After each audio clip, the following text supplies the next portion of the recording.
gal netgi kartais tas dainavimas stipresnis negu kiti revoliucijų būdai. Lina Lapelytė yra Lietuvos menininkė, kuri kurdama švelnią muziką kelia aštrius klausimus. Kaip formuojasi mūsų lytis ir tapatybė? Gal grožis ir harmonija tėra susitarimas? Ar mes pajėgus įveikti klimato kaitą? Ir galiausiai, kaip išgirsti atstumtųjų balsus?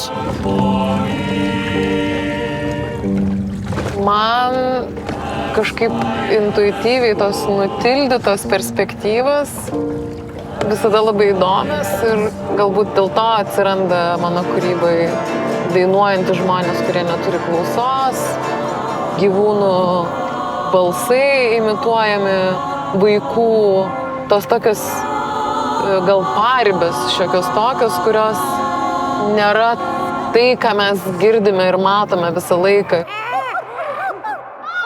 Rugilės Barzdžiukaitės, Vaivos Krainytės ir Linos Lapelytės bendras darbas Saulė ir jūra Venecijos meno bienalėje Lietuvai pelno auksinį liūtą. Turbūt svarbiausia šiuolaikinio meno apdovanojimą šiandienos pasaulyje. Žiūrovus patalpindama virš atlikėjų, opera performansas siūlo į žmonės pažvelgti tarsi į kitą rūšį, kuri atostogaudama laukia pasaulio pabaigos. My boy is 8.5 and he has been swimming in the black, the yellow, the white, the red, the Mediterranean, Aegean Sea.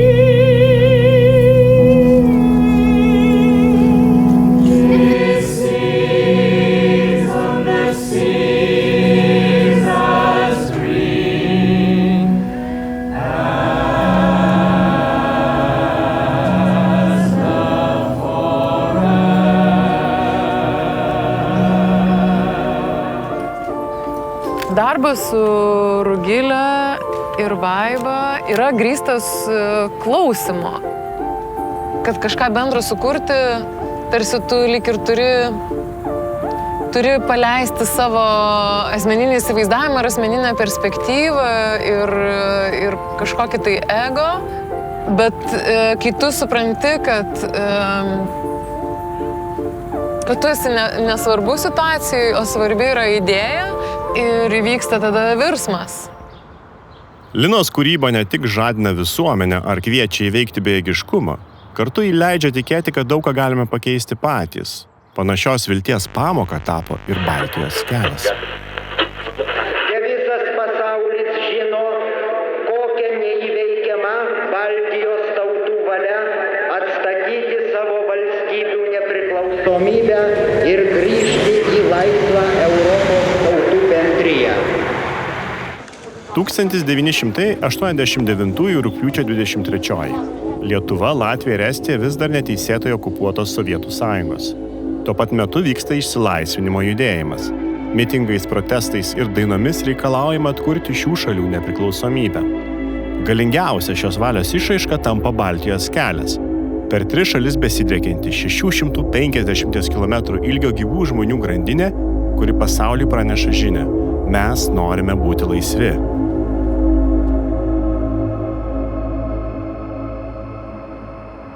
Kažkur vat lygiai panašiai.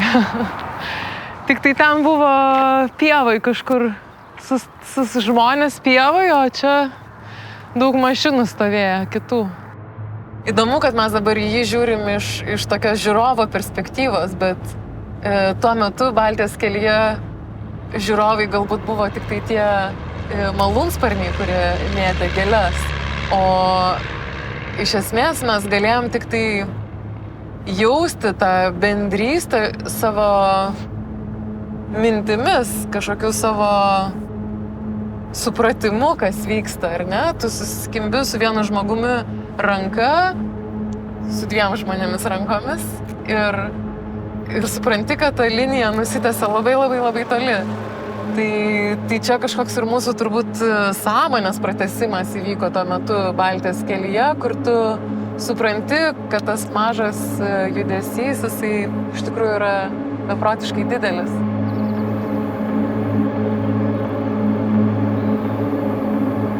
Baltijos kelias yra monumentas naivumui.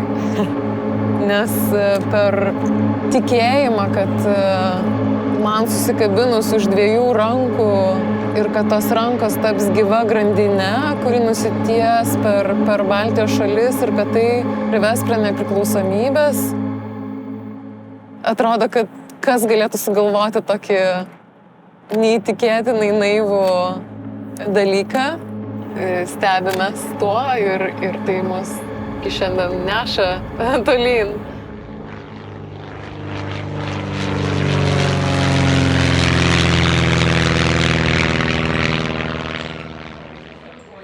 O kas būtų, jeigu Baltijos kelias taptų muzika? Įkvėpta šios minties, šiandien Lina mums pristato naują kūrinį.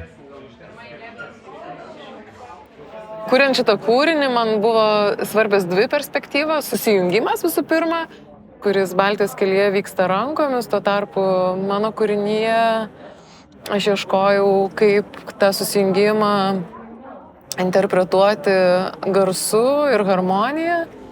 O kitas momentas tai yra tas viltingas tikėjimas dalykais. Ir šitas momentas turbūt man labiausiai atsiskleidžia per jauno žmogaus perspektyvą.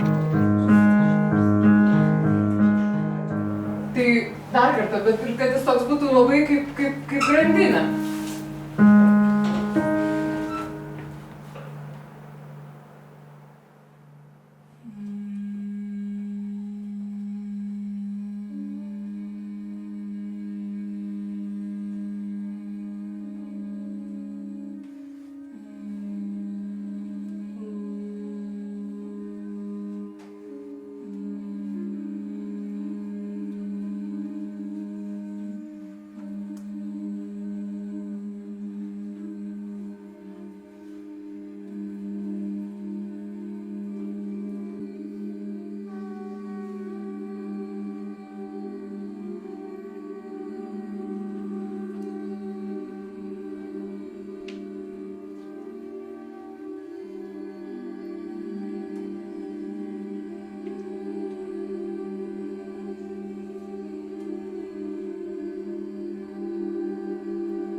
matmekių atkėlė lapliau.